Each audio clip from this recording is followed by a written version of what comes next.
দুর্গাপুজো আমাদের জন্য emotion, culture আর গর্ব। কিন্তু আপনি কি জানেন এই পুজোর সঙ্গে ইতিহাস আর কত কিছু আছে যেটা অনেকেই জানে না? দুর্গাপূজা ইউনেস্কো থেকে intangible culture heritage of humanity হিসেবে 2021-এ রেকগনাইজেশন পেয়েছিল। কলকাতাতে পুজোর জন্য প্রায় 4,000-এরও বেশি প্যান্ডেল তৈরি হয়, আর প্রতিবারের মতো মানুষ 3 থেকে 4 কোটি মানুষ পুজো দেখতে বেরিয়ে আসে। কলকাতাতে দুর্গাপূজার জন্য প্রায় 4,000-এরও বেশি প্যান্ডেল তৈরি হয়, আর প্রতিবারের মতো 3 থেকে 4 করোড় মানুষ পুজো দেখতে বেরিয়ে আসেন।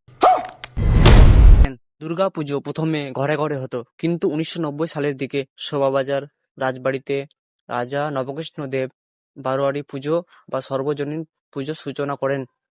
সেখান থেকেই আজকের এই মহোৎসব সবার জন্য উন্মুক্ত হয়ে ওঠে।